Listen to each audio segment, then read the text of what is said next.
Well, I would say welcome to Woodhaven House also, and all of you.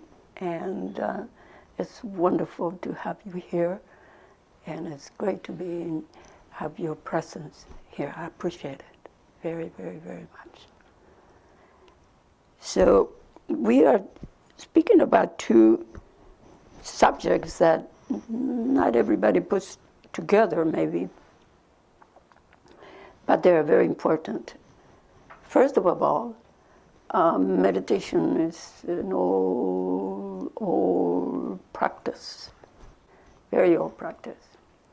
It's not something that is new in Buddhism, as some people think, that it came, with the Buddha or something. No, way, way, way back, before BCE. Emotions are older. They've been with us forever. And as we have unfolded, spiritually unfolded, as I usually say, or evolved, we have been more and more aware of the consequences of emotions on ourselves and on others as well. I would like to say something before I go on, and that is that if we can listen to one another without believing or disbelieving what we say, without judging or evaluating, in other words, what I'm asking you is not to believe these words, but to simply listen and listen to your own self as well at the same time.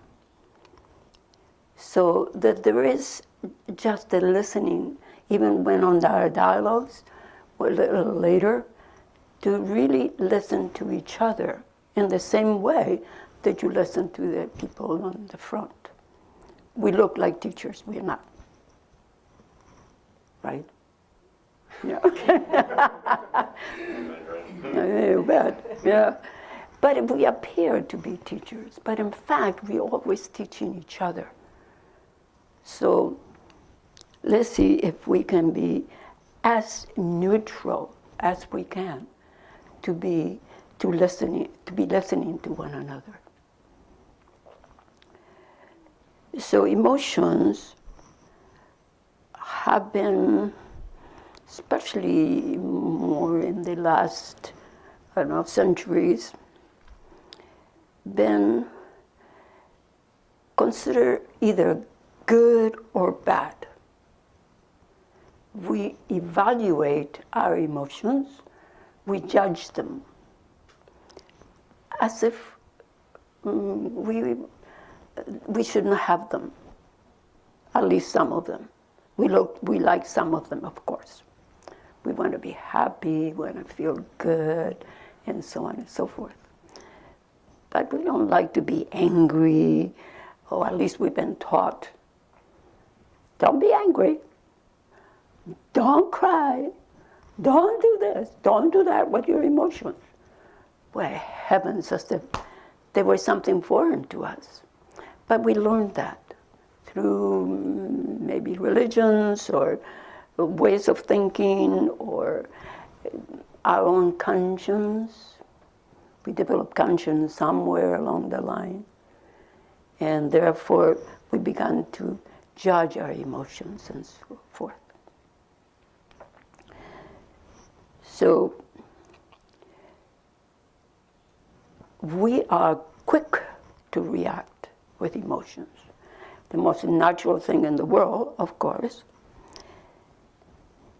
So what people want to do is to control their emotions, because the way they feel is that the emotions control them. That is the usual way. This is how we feel about emotions.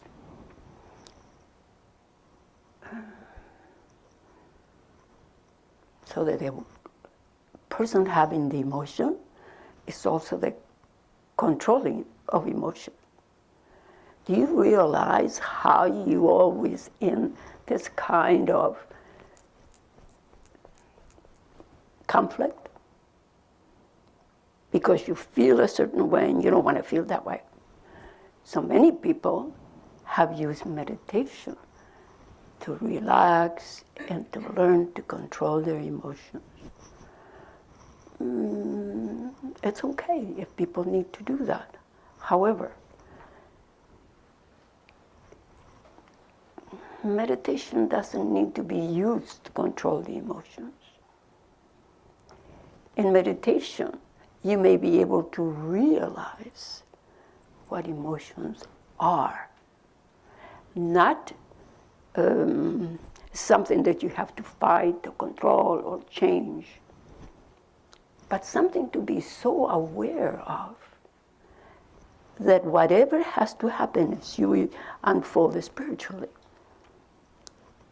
will occur naturally and not forcing, because it is the same person that tries to force that has the emotion. You're not divided, it just appears that way in our minds.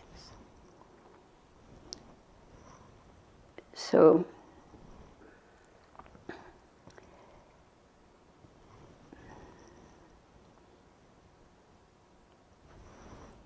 keep quiet for a second, please, and observe what your mind is saying.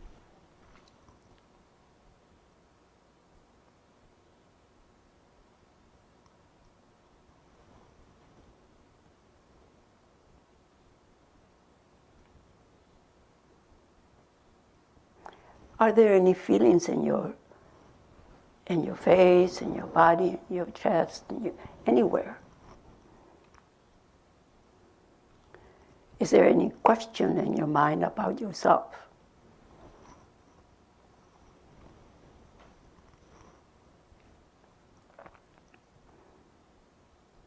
Minds chatter, don't they? Yeah, it's normal. So the minute you sit in meditation, you hear constant comment, like the tea.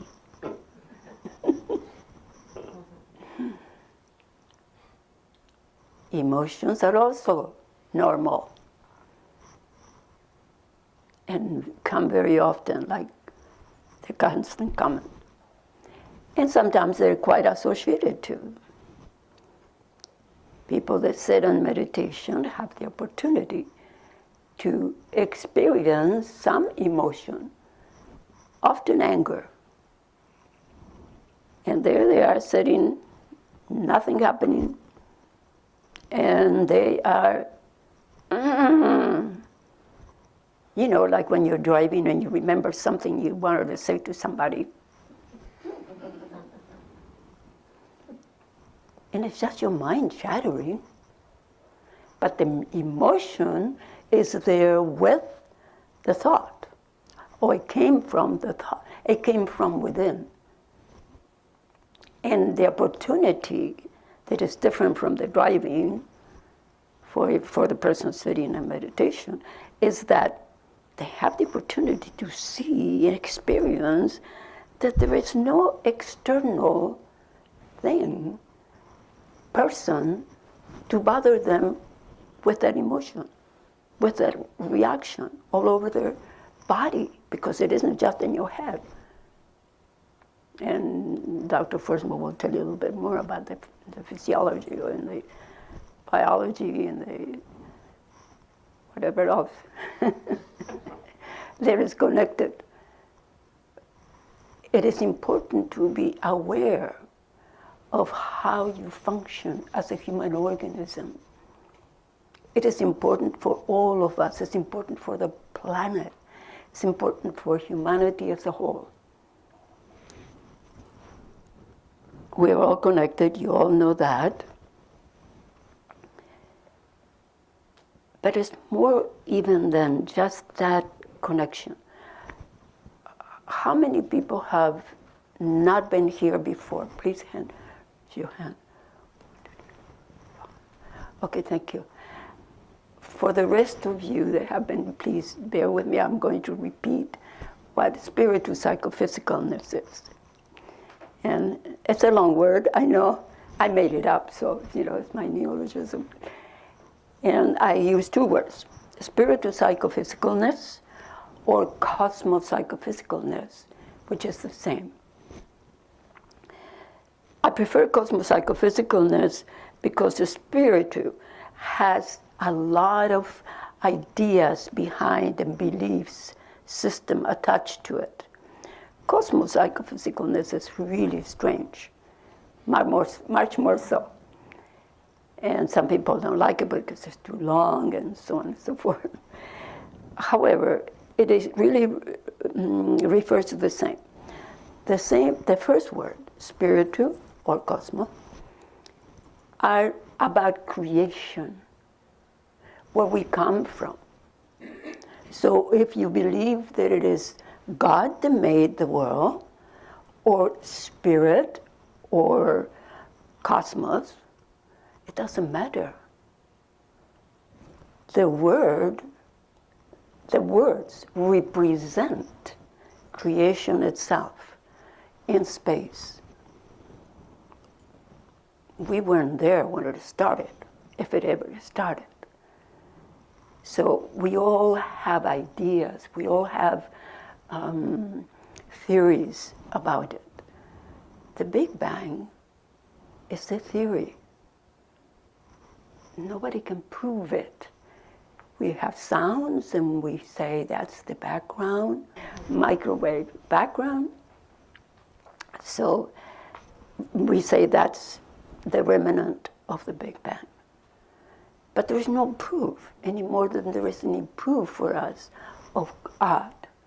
So if we could get along so well with each other, no matter what religion we would profess, or belief system we would have, if we would understand that our thoughts are representations.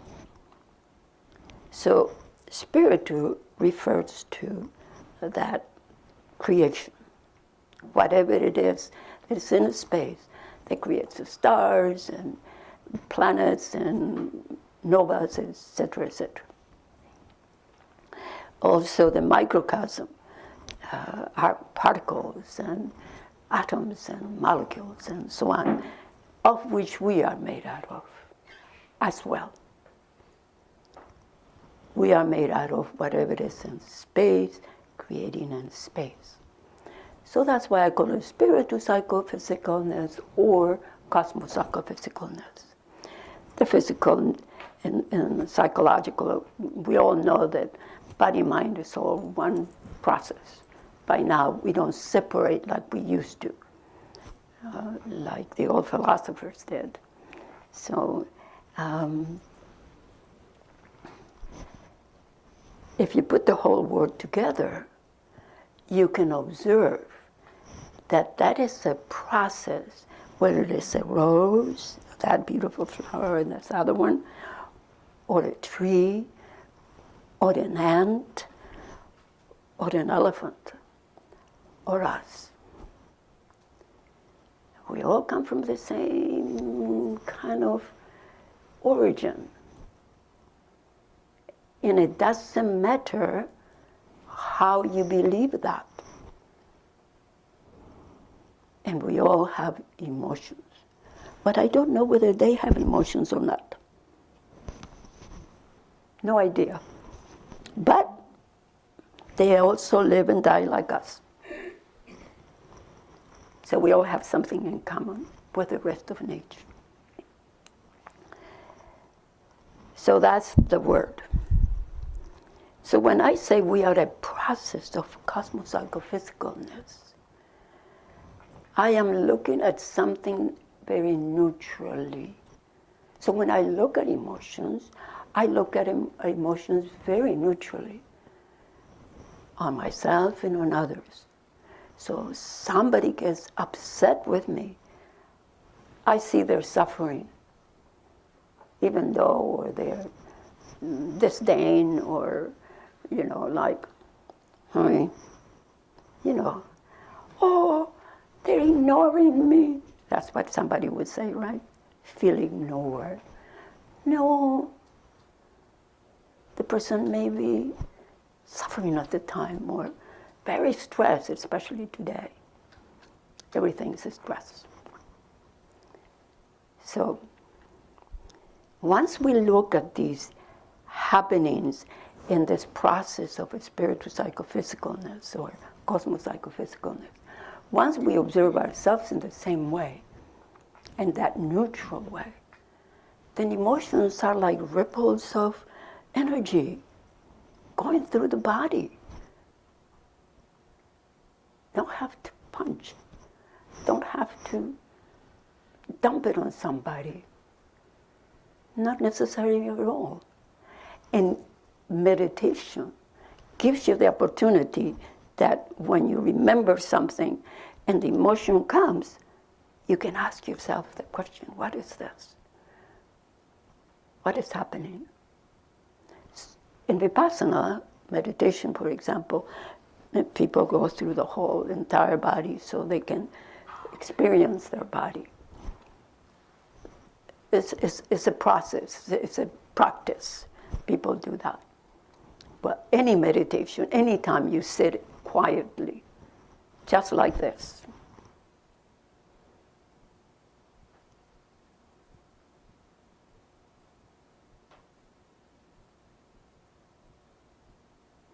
notice that I did not shut my eyes. I just had to gaze down. I don't miss anything in the outside, but I don't miss anything in the inside either.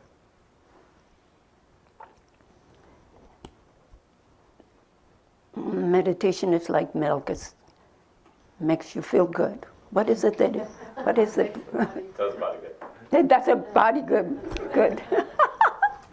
I don't look at enough television or read enough magazines. Yeah, that's good.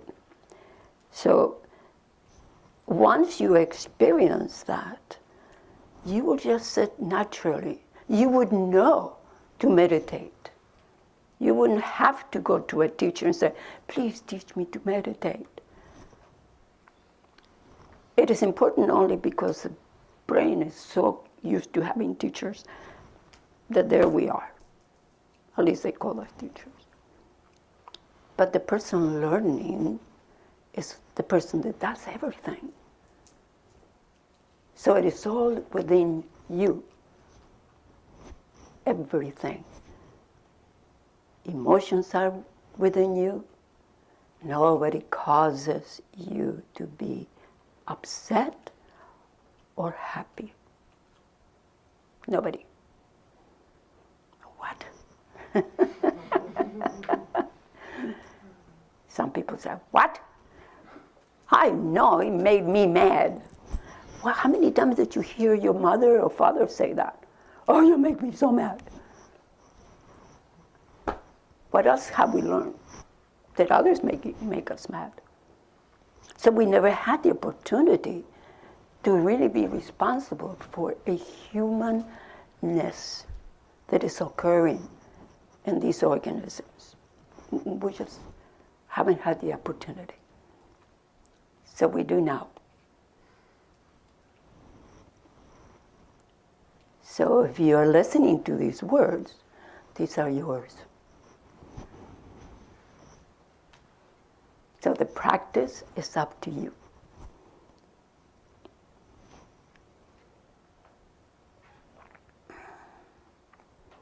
I guess we could say that what I've been speaking about is the psychological aspect of the spiritual psychophysicalness,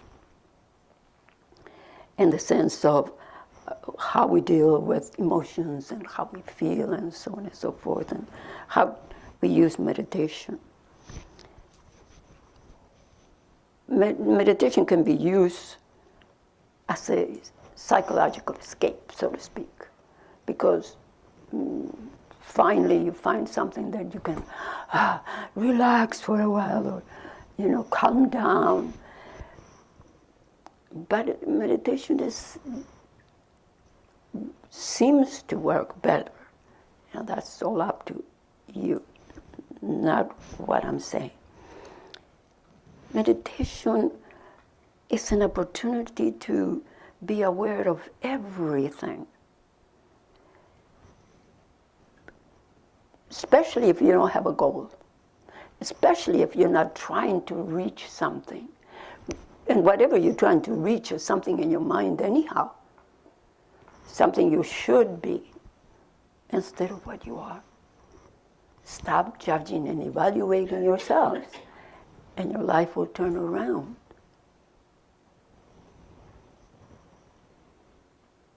Just be. And that's what meditation brings. And that's how emotions begin to transform. It doesn't mean you're going to be happy all the time. No. You're going to have everything you ever had until someday you just don't have them with that intensity. But with a natural, adult, mature behavior. I don't know how else to say it. A mature way that you don't suffer. You don't suffer as much. But you cannot do meditation to ease your emotions, to not suffer. Doesn't work. But don't believe me. You try it. How long have I been talking? 20 minutes. Oops. Too long. So, observe, take time to observe, be kind to yourself, allow the emotions to unfold and see what they are, experiencing them. But don't do anything, just experience them. Even if you're in front of somebody that's calling you names, they're just words. How can they hurt you? They're just words. So that's for another seminar. All right, thank you very much. Please.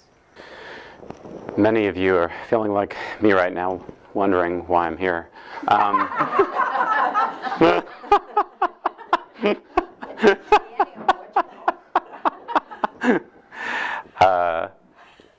Ms. Dantes asked me to give my perspective as a physician and especially try to look at some of the research, but also give my personal experience as well. I've been practicing meditation for many decades. I've been a meditation instructor for 20 years, and I agree very much that it is our training that teaches us we need to be trained in meditation. And so therefore there's nothing wrong with having a meditation instructor, of course, but it's a process that is so basic to our human nature that's why people have trouble getting that meditation. It's too easy for them. In a world of competition, it seems like it has to be more difficult than this. And so giving you a little understanding of the current research and how exciting it is, I'm going to give a little background in physiology, try not to talk too long, which is not one of my fortes, as everybody knows, and make sure we have time for discussion. The basic representation to a physician of the triune brain was that you have a reptilian brain, which is the basal ganglion, and you need it to make sure you breathe and have a heart rate and those types of things. You have what's called the paleo-mammalian brain, which is the old brain that are typical for other mammals. The limbic system, which is part of the emotions. Okay, then that's what we understand. And actually, the training, especially for physicians as old as I am, but our training in the 80s was that this was the seat of emotions, and that was basically it. And then we had the neo-mammalian brain, the cortex, which is where true humanity existed. This is basically the way it went. And so really we understood the limbic system as basically the center of emotions, and the way it is taught to the world and to the physicians is that this baser function, your emotions, were to be transcended by the cortex, okay?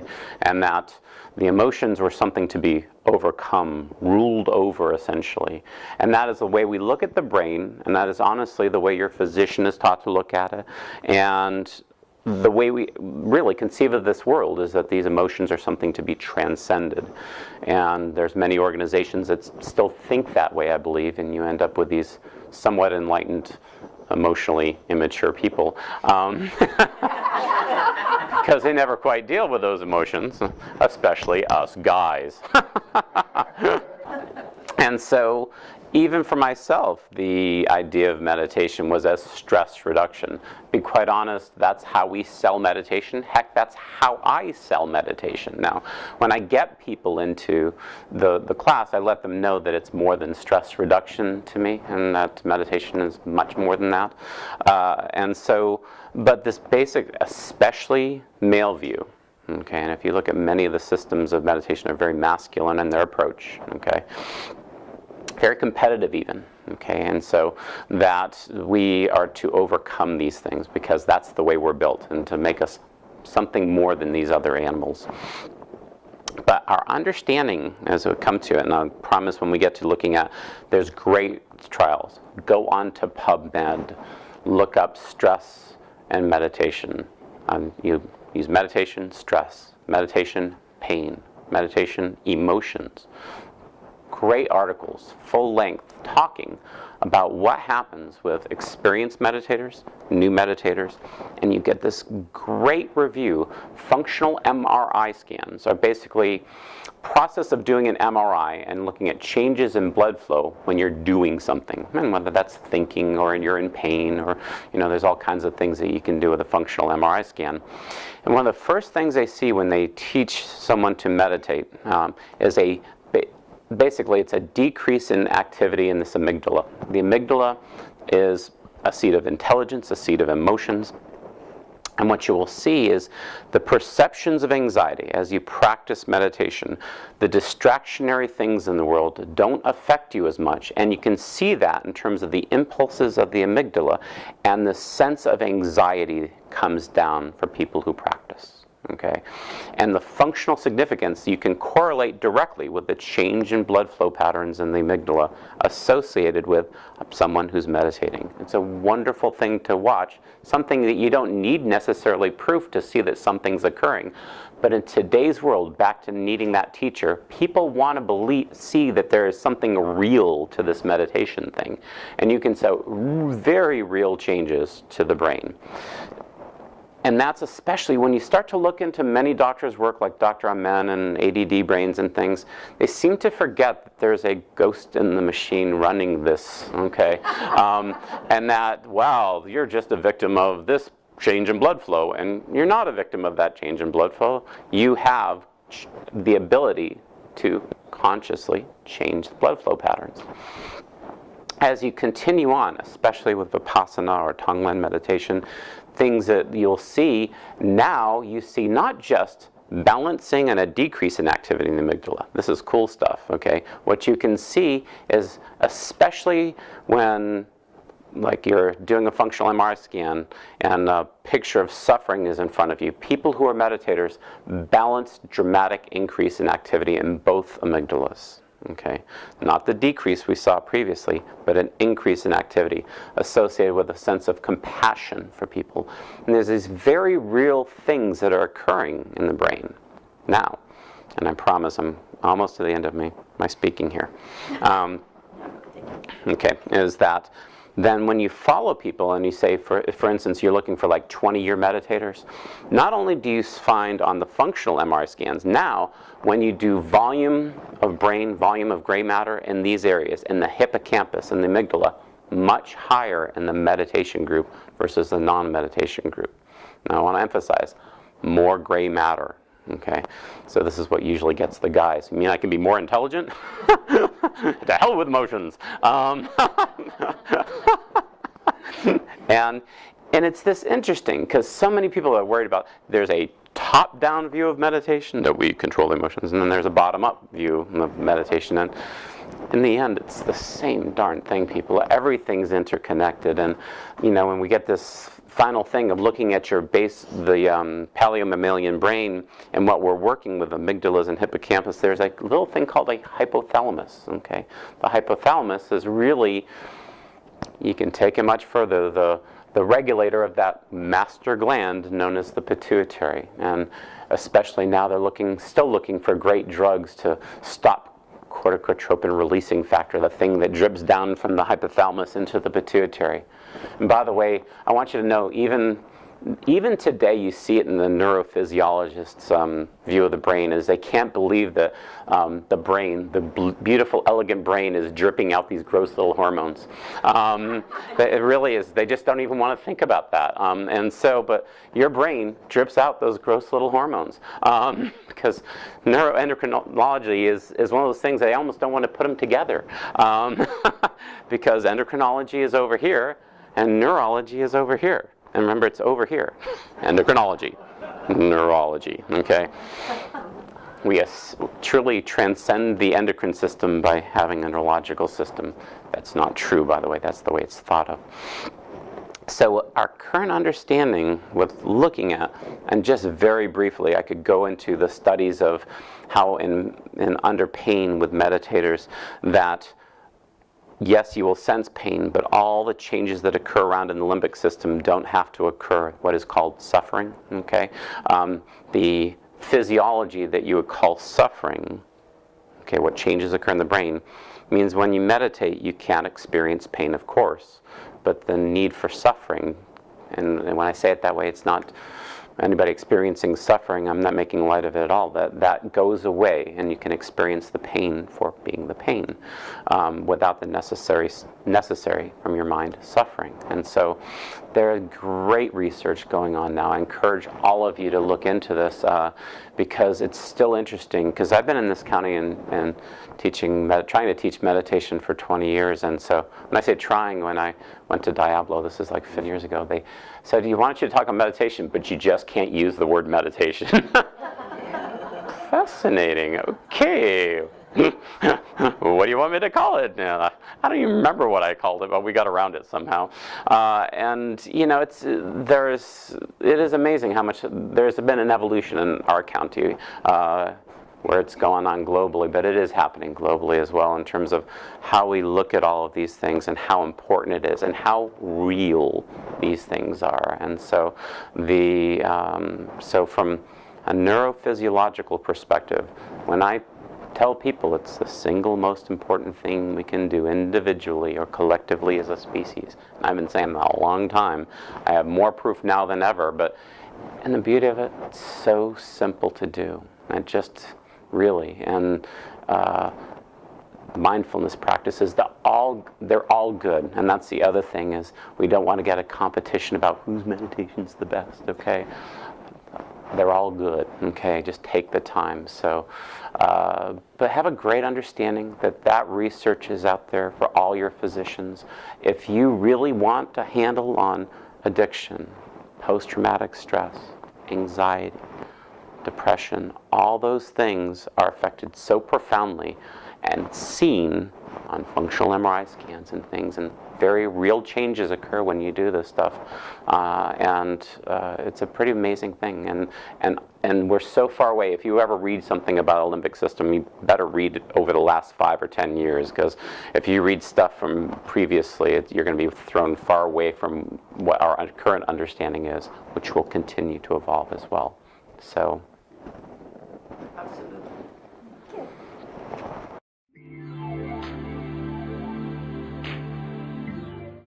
It's fun. Just look up meditation and then just, put next to it pain, depression, emotions, anxiety. You get and you have to do all these things because you need to find there's so much research in this area. Stress, of course. I mean, that's a huge one. So meditation, stress, and you can go further down. It's not just the neurological, but that endocrinological stuff, the changes in corticotropin releasing factor from the hypothalamus and the pituitary, and it's really cool stuff. I mean, I'm into these things, obviously. But, and in the end, you don't have to understand it, and there's just, this back to meditation is understanding it is kind of the way us guys handle stuff. It's just doing it that matters, okay? And hopefully understanding will lead to that doing it. The question was about Depression, yes. One way would be also to take a kind of meditation for somebody that is depressed, that is active, like yoga, like walking meditation, something that moves the body. Would you agree with that? Very much so. Depends on if they have a very, because many people with two clinical depressions, it's tough to get them out of bed, you know, and so, not really, and so we have to do something that's within, you know, ability for somebody to do, you know, so the studies on depression show that exercise is as good as an antidepressant. Telling somebody with depression to exercise, yeah, great idea, bud. It's not clinically working because most people who aren't depressed don't exercise.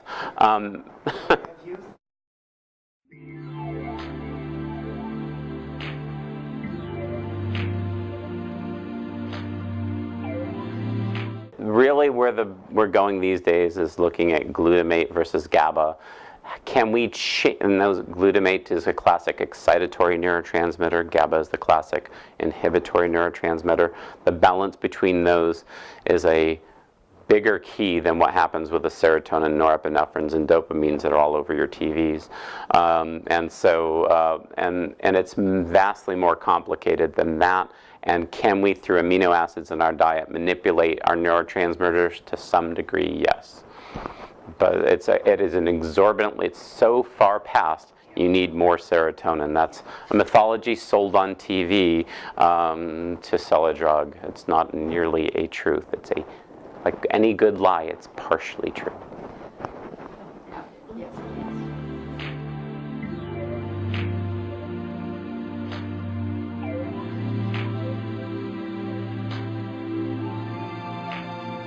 The simplest thing I could tell you is that when you start a meditative practice, most people will sit down and say, my thoughts are running away with me, you know, and there's so many inputs, okay, and this goes into the amygdalic approach, which is it's often confused. There's too many inputs, has trouble knowing what to do. And that will come out often in terms of anxieties and anger and those things because the processing is somewhat overwhelmed, and it's a very overwhelming world, okay? And so the practice of just taking the time to settle and allow the thought to come and go, seems to help train, and again, please don't make a belief system out of this, seems to train the ability to allow the amygdala to do what it is supposed to do without being overwhelmed, which is have inputs come in, allow your brain to thought process, and make the appropriate response. And a response that is best for your organism, and as the cosmos psychophysicalness of us would dictate, the best response for those around us as well. Okay, and so that first phase in the meditation response that seems to be happening to people who take on meditation is that the processing ability settles in the amygdala, so that functioning can occur in a more healthy manner. Okay, and furthermore, the correlate is it isn't just, and this is the coolest part, it isn't just settling it, that when there's time for compassion, a meditator has much greater amygdalic activity, and that leads to a greater empathy, compassion, etc. The practice does, and you can see it. You would say the physical correlate of that, okay, would be these changes in these amygdalic responses. Now remember, there's other parts of the limbic system involved with this, and hypothalamic function, and all the other fun stuff. So we make this stuff simple. Like, it's like with the neurotransmitters, we want depression to just be serotonin. It would be so easy, you know. Please, it would make my job so much easier here. Serotonin, you know. Serotonin. It just would so much easier as a doctor. Anyways, and it's a little bit more complicated, the amygdala, but that's the area that a lot of people are focusing research on and seeing some pretty cool changes, as well as in the hippocampus. Okay, the rest of the limbic system.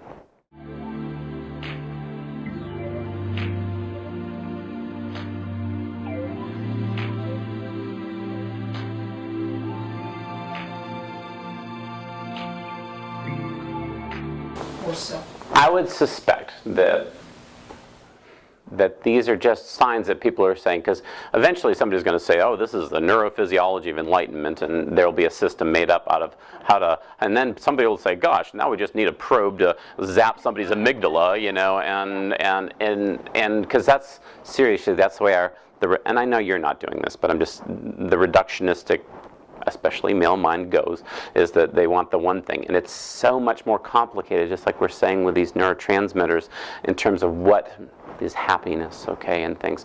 So, but would I say that yes, this simple practice, meditation, helps you be you, which is you're wired to feel these things.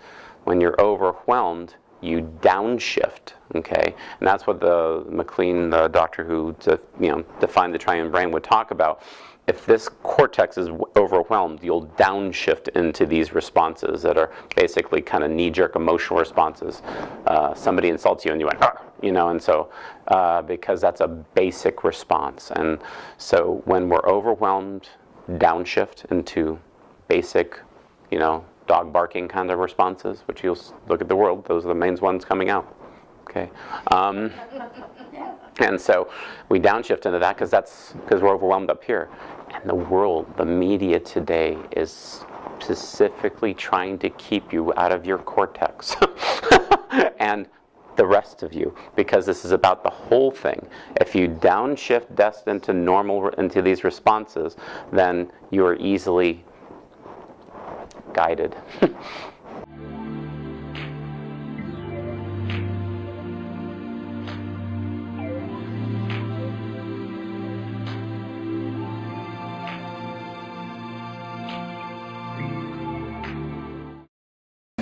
You're good at that because that's what you teach. I don't teach any particular way, but he hasn't. So now I'm getting a better idea why I'm here. She's downshifting the question. Got it. This is a lot. What it is. If we go into, when I tell people about exercise, what's the best kind of exercise? The one you'll do, okay? What's the best form of meditation? The one you'll do. And in that process, we all know the word enchantment, which means becoming one through chanting. And can that be a valid technique? And are there many wonderful chants out there? Yes. And if that's the one that you resonate with, then it's a wonderful technique. And there's so much, you know, out there. Because when I say they're all good, that's why I'm not telling you that there aren't other forms that would be considered different or better or whatever else. The best one is the one you'll do. So is enchantment, becoming one through chanting, a potentially wonderful technique? Yes. The more something is done and held a certain way in your society, though, the more it becomes a belief system. And then, yeah, that's the thing you have to be careful of, because I'll just give a brief example. When I studied with Deepak Chopra, and I was a TMer before that, and I decided I was going to do a Deepak and primordial sound meditation. And my friend from Florida, this is kind of appropriate right now, calls me and he says, my group, the TM group, told me that the kind of meditation you do, it causes brain damage, and I don't want you to have brain damage. And I go, okay, dude, I'm not worried about that, and I think they're just selling you something, you know. And so, because seriously, people want to hold on to their system as the one, and so, and when Ms. Dantes was talking, holding everything as if possibly true, and being willing to witness and observe, it can be a wonderful technique.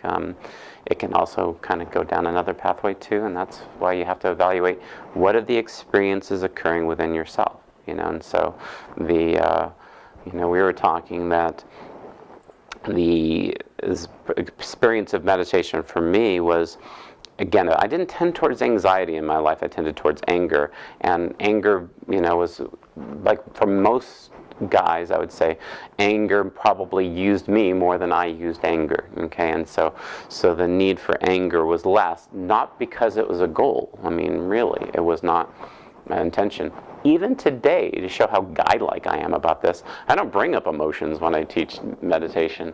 I mean, you know, it's not part of the main teaching. I'm sure I mentioned it, but it's not the focus. And so, and that's because of a huge bias, probably, that I grew up with as a guy, that, you know, you didn't cry, and you did. I mean, most of us probably weren't cultured like that. You couldn't cry. I mean, good heavens. It's just wrong. You know, that was the way you were taught. It's not true. That was a joke. So, anyways, in terms of that, so. Well, I'd like to say something.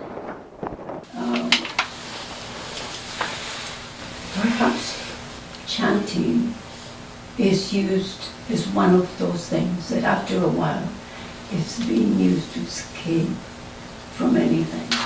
And it is really distracting from self-observation or neutral self-observation that comes out naturally if you just sit without a purpose. But for many people, the beginning of chanting is very, very helpful, as far as I can see. But it becomes a belief system, just like you said. Once it's a belief system, you cannot do without. Now your nucleus accumbens is stuck. It gets stuck right there, which is the area of, you know, we get addicted to things. So you can get addicted to a particular system, and then there is no more freedom. No more freedom to experience yourself fully as you are, as that process that it is so total, that I call cosmos, spiritual, psychophysical.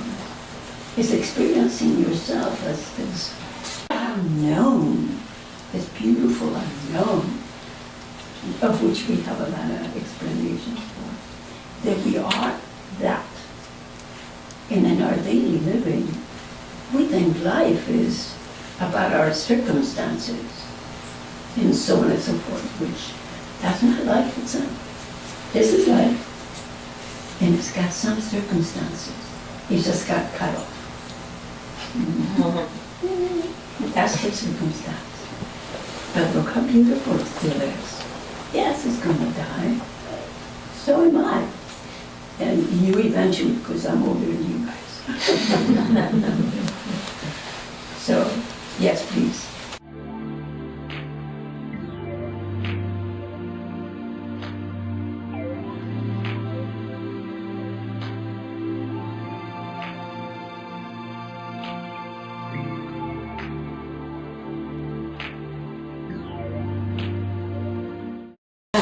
Yeah, that's great.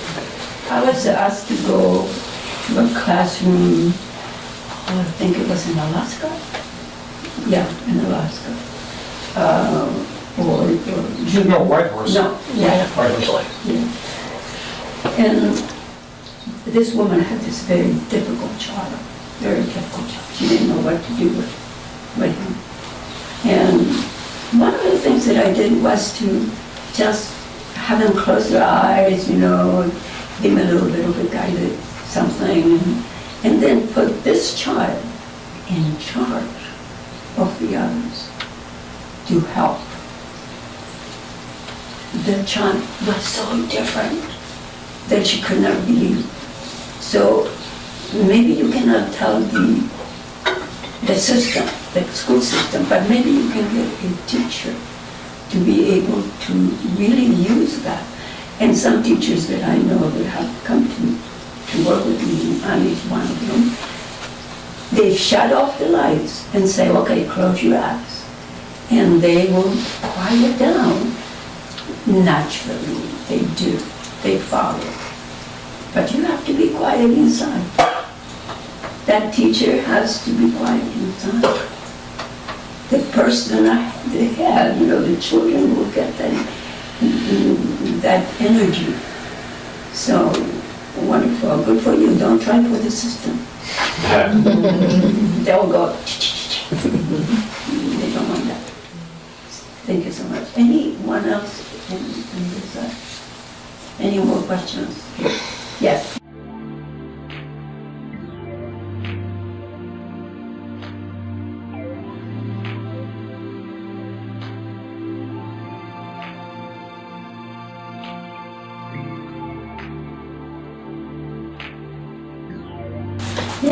That's possible, yes, of course. But when I talk about emotion, first of all, you suddenly see that you have that, or you are in the emotion itself, correct? Okay. So when you start observing, you find maybe what you say underneath, you find reasons. And that's what you just gave me, reasons. Okay? And what I ask is that in the moment of emotion, instead of asking, what causes it? What is it that, why am I angry? Why already what's the reason? But if you say, what is going on? What is this? I call it emotion. And then suddenly you have to look for it, because it needs to be gone. And then you learn something. And that emotion is going to come back again. And maybe the reasons will come, but you will recognize them as reason here, reason there. And what is the reason? The next question. But there's nobody around to be angry, so I share myself. I was at the beginning of meditation that I had never done meditation before. Remember that I was so naive that I went into this room and everybody was quiet and I said, how do you meditate?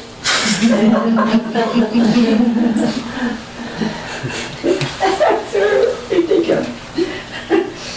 But after a while, and I've begun to really get into it and so on,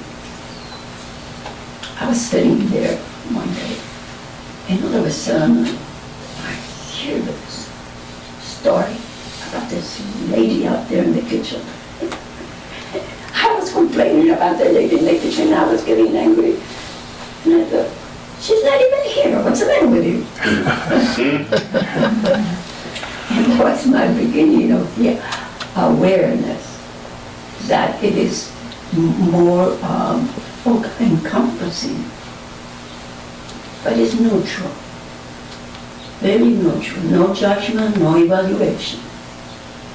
And then I realized, somehow, as more experience of meditation and so on, well, nobody can ever make me angry, nobody can ever make me unhappy, nobody can make me happy.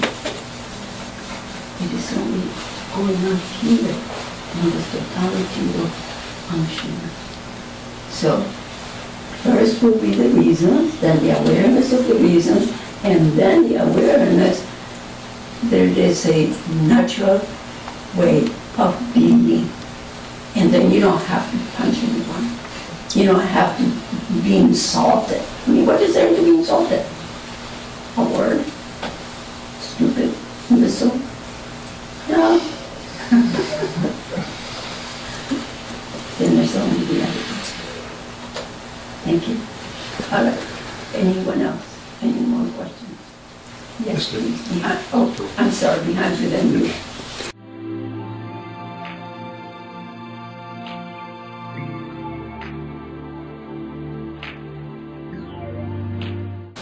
You may look for the hurt, absolutely. And that would be another layer of explanation. And what is hurt? The ego? Yes, very good. Thanks for bringing it up. And that's a self-image. And an image is an image. It's an image, nothing more. Nobody comes to me, does this when they say, you're stupid. No, they can touch you. So it's that self-image because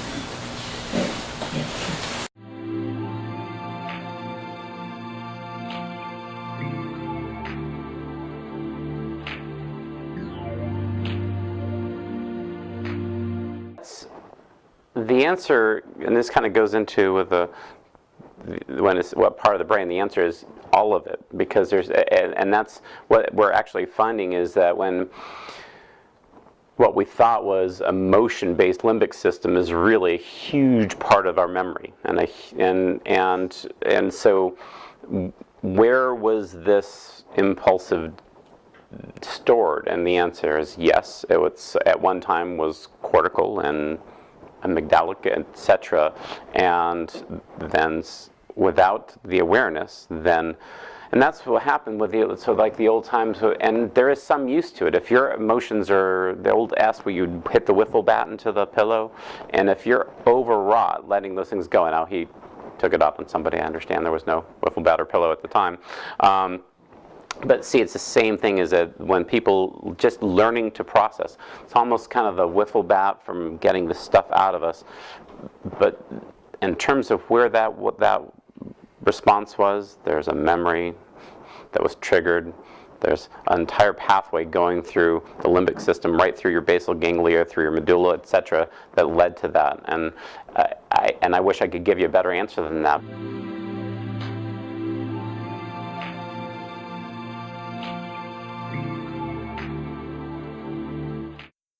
You mean if you're spiritual, can you be sexual? You're pretty blunt about that. Meditation, Viagra for the brain.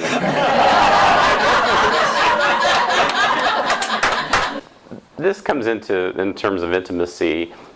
There's an old joke too that kind of goes with these truism, is that men have sex to relieve stress, women need to relieve stress to have sex. Thus one of the great problems of all time. And so, and going into that, this process is meant to bring you in a place where you can be you without all the conditioned things. And what you'll find is that there is much more intimacy in your life. And so, and I mean that in a global way, and as well as that, that expression, sexuality, if that's the question, can be much more satisfying than it ever was, because you're present. Most people are not present at the time. Actually, many people seek, guys especially, that one time that their present moment is at orgasm. Okay, and that is their meditative experience. Okay, really, and that's it. Boosh, and the snoring.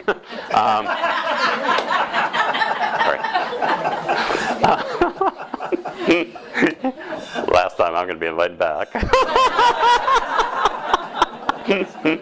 But that's actually what they're trying to recreate through sex, is that moment. Post-coital bliss is a term that's in our things, that experience. And so and then we become addicted because we think we can only experience that bliss post-coitally, and that becomes sexual addiction. And so that moment, can you just be there, you know?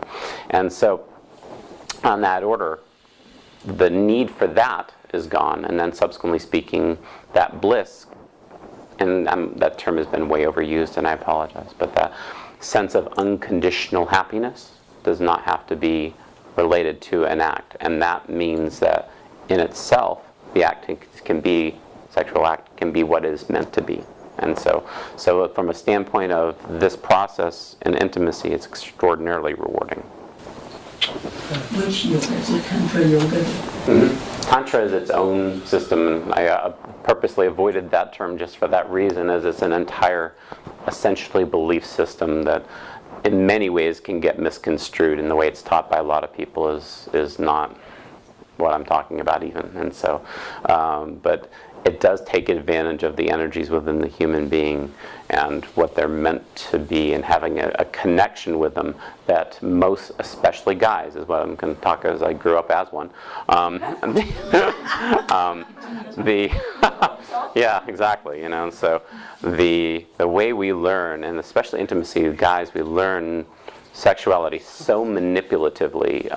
It takes away something out of that process, and when you lose the need for manipulation, subsequently speaking, each act can be exactly what it is, whether it's the intimacy with your food as you're eating it, the intimacy that you experience with other people, and that's the kind of joy that we're talking about, that that we're talking about with this process. Spirituality and intimacy or a relationship with another. Because for me, sex is for procreation and the rest of it is fun. But that purpose is procreation. So the intimacy or the loving care for another person that you are married to or have some relationship with, it's all one movement, but they both have to be more or less in the same movement. Or you have one going this way and the other one going this way and that way instead of together. So there has to be some kind of a harmony, natural harmony in both of their spiritual unfolding. That's what I see. You cannot force yourself or try to force another. You have to allow everyone to be free, to unfold their own way. That's my take on it. Thank you. Can I add one thing just on that order? No, you're right. I do want to give an opposing view to what you said, which is there's actually really good research showing that there's neurologic, endocrine, and all kinds of other changes that happen with sexuality that go far beyond procreation.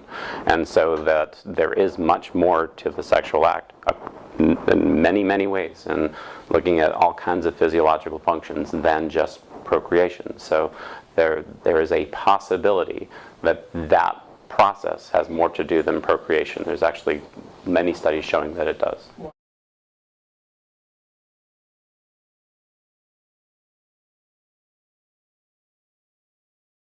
Is a component, but so for instance, just very briefly, they were actually showed that present within the male ejaculate is things like endorphins and things, and that are helpful, that are absorbed by the woman, and so that women who have unprotected sex versus abstinent versus protected sex, actually unprotected sex with a much greater quality of life and less depression, etc., related to some of the chemicals that were being absorbed. And this goes back even to the Ayurvedic tradition. The highest refined tissues were called shukra, which was the sexual fluids and things, and so there's many things within there that go beyond sperm, etc. And so it's an extraordinarily healthy thing for a woman from that standpoint. There's a release that occurs for men as well too, in terms of other physiological functions. So that's, like I said, there's a lot of thousands of years saying there's more to it than procreation, along a lot of research currently. So just a different view would be that there might be more there that's useful than just procreation. Well, that's true. I mean, I don't disagree with that. And I don't think it is very different from what I said. The purpose is passing the genes, as they say, and so on and so forth. So that's the purpose. The rest of it is fun, but not just fun, but healthy for a person that is unfolding that way or developing that way. But you cannot say, for example, a person that is born in such a way that can go a whole life without sex. And they are very spiritual. There are nuns that are healthy as they can be, never have Alzheimer's, and so on and so forth, and live beautiful lives. So it's not, I'm not saying that it shouldn't be used for other than procreation, so I hope you didn't use it. I agree. I just think there's different ways of looking at that very thing, and so and it can be, that's the beauty of it. There can be so many things can be. Is Pluto a planet? You know, the same thing goes. What is the purpose of sexuality? And I think there's many ways of looking at it, and so that's. In our own development, it has developed into being exactly what you said. And I'm talking about animals. Yes. Yeah. Not that it's not correct. No, I agree. No, I mean they could, and so but there's so many sides to this, but yeah. I'll let the debate We'll have some there. more fun about it. Exactly. All right, so back to where There you are.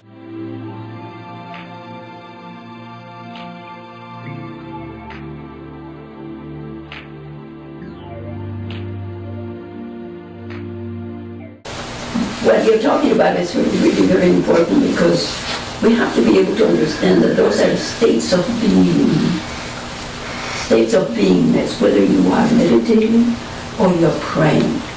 They have proven that meditation or prayer, and especially that kind of prayer is very concentrated, contemplative, seems to have the same results physiologically. Yeah. That then, so there is no real difference physiologically. Like I said, nuns that have been praying for many years are very healthy. They live comfortable lives. They are not bothered by great emotions or whatever. They have a healthy psyche, and also healthy brain. And meditators the same way. So I think it is how we view things. We can go on talking a little bit further about sex and procreation and so on and so forth, but it doesn't even mean anything. It's just the way we are. We function in certain ways. So you have something to say about that? No, I just contemplative prayer is a form of meditation, and we don't, and that's just like chanting, and the best one is the one you'll do. Back to this, whether it's exercise, and so back to that. That's why, there is a fairly clear distinction if you're praying and wishing for world peace in this, and that's not very meditative. It's petitionary prayer, and then what you're talking about. So contemplative prayer has the same potential problem as the chanting did, though. Okay, which is it becomes its own belief system, sometimes takes us away from self-inquiry, and that would be the only thing. It has the same potential, maybe even more so if we grew up in a culture where it was it, and then we don't want to let go of it, and that's why this transcend and include model, which is basically that all of our lives were transcend and include those parts of ourselves. There's still a warrior inside of us, and this other things that it's still there. There's still this process of where our belief systems are not meant to be shed and got rid of. They're transcended and included into our life as a part of that evolutionary process. And that evolutionary process, whether it came through a Buddhist pathway or a secular pathway or a Christian pathway, is equally wonderful. And so that way I don't think there's going to be a debate. I practice integrative medicine. I joke with people, it's like, it's a Western medical belief system, and just like you're going to get all the religions together and just have one good religion, that's the way we're going to have it with medicine, huh? And trust me, it's just like that. There's people bickering and fighting in our way, and they ain't transcendent and including, I have many people that's like, never take a drug. Well, that's not incorporating the whole, because drugs are a part of medicine, and so that's why you'll find that there are people out there who want to make that different, contemplative prayer. I know it's not meditation because it's not TM or something, and love them anyways, and it's absolutely what it is. And I was just adding to physiologically, it is very much the same. Okay, and so we look at it holistically, we wouldn't have any arguments. Right. It's really true, and so let's transcend and include. There's all, those little parts of ourselves, so that part of things is like, no, this can be a wonderful pathway for us. And how would you tell? So, if I'm treating somebody with blood pressure, a pill, their blood pressure should come down. Okay. If it isn't, use a pill. Are we experiencing, through this process, less anxiety, increased compassion for others? We have things to look at in our own lives to say, wow, this practice is working for me. So if I was practicing chanting or contemplative prayer or anything and was just becoming a more angry person, I'd go, probably I'd try something different. Right? Because that's the experience we're saying. Because that's all. Because you can make that judgment. You say, wow. this ain't coming around, and so you go, maybe I should try a different technique, because in my life, these things aren't a part of my experience. Now, in that process, we have to be careful. Meditation is the pathless path, the goalless goal, and you just do our practice, but you'll see things in your life. And so how will you know if that technique is right for you, and it doesn't have to therefore be right for anybody else, is by this experience that occurs in our life. Invent your own way.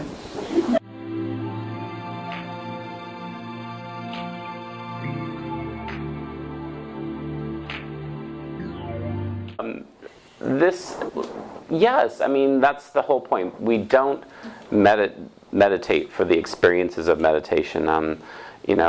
Really briefly, one of those aha moments for me was, I was at one of the Chopra conferences, and we had just done this meditation, and I'm there, and there's, I don't know how many people there, and Deepak asked for some explanations, and somebody says, during that process I was in this chariot and floating through the clouds, and I'm sitting there, I never get that. I don't. More or less. Internally, I wasn't doing it out loud, okay? And so, and it was fun because, the answer to that question was, and then, Deepak said, and when you're done with that experience, then you'll meditate. Okay? And so it's like, thank you. But I just needed some reassurance to me that everybody seemed to get those things, and that was part of even this meditation that was like I'm going to get some cool, trans-rational experience. And that's the teaching. We meditate for the experiences that occur in our lives, not for some experience we expect to occur during meditation. And each experience will be different for each person. If you go in there, and there's a long time trying to quit smoking, you'll get something, but it probably won't be that. And so, but that's what, and living the example for people is really important. And so, judging where people are in this process, you'd have to see them longitudinally to see what's going on with them. So, there's some people meditating for 20 years that are still jerks, and the answer is yes. Should have seen them 20 years ago. So, but unless you have that ability, so this is very, very true. That's what we're talking about. This is something to experience in our day-to-day life, and eventually stealing from Thich Nhat Hanh, meditation is in every moment. And I made the biggest mistake, and I learned a lot from Miss Dantes this way. It was I had a meditation experience and a life experience, and and I meditated here and I lived here, and it's not that I didn't have some rational understanding that this was supposed to, dip into the field and all the rest of that stuff. I very much had a separate meditative life, and I wasn't as conscious about making meditation every moment, which is really meaning being a part of things. And yes, still today, if the work gets behind and it's phone call after phone call and things, I drift out of that. I'm sorry. I do. My take on it, Dr. Wilder. One of the things as I was talking dialogue with this young lady here, is in the awareness of what emotions are. Because when we meditate, it seems easier. But you notice how I talked about finding reasons for the reactions. All right. Also, that meditation isn't just for just sitting and being observant of your emotions, but that in a moment of anger, in a moment in which you are reacting to someone, that's the moment that you can see yourself and experience yourself in the same way that you do sitting on a cushion or in a chair. And the meditation is an opportunity to really observe and experience yourself doing that. And not blaming, not giving a cause, not giving a reason for it. So when you go out and you meditated and you feel wonderful and somebody cuts in front of you, almost have an accident, the reaction is, oh, right? However, in that moment, if you are very reactive, you can say, wait a minute, what's happening? Because you may lose really control of your will if you go with the emotion and the anger response of the other person that did that to you. I'll give you my experience. When somebody does that, the first thing I said, oh, I hope you don't have any money. Because I have gone through that already. They're asking myself, that person is not aware of what he's doing, doesn't know that he can cause or she can cause an accident. And I want that person to be aware, so we're all safe. So it's a matter of using meditation, knowing that that's not the only time, but the daily living is the time to be aware of what is happening and to be able to observe neutrally. That makes the big difference. It is the judgment and evaluations that we have of ourselves that makes the difference. That we are so conditioned to judge. You were not wrong for getting upset with a person, and the other person is not wrong either. It is a wrong action, but the person itself doesn't heaven knows where the mind is. It's a danger on the road. So all I can do is just do my best to be as quiet and say, oh, quiet. Let's quiet the whole the whole traffic and see what that will do. So your actions will actually contribute to a peaceful movement rather than another aggressive one. So, such a good point. Anything else? Okay. Thank you so much for being here today. I really appreciate it.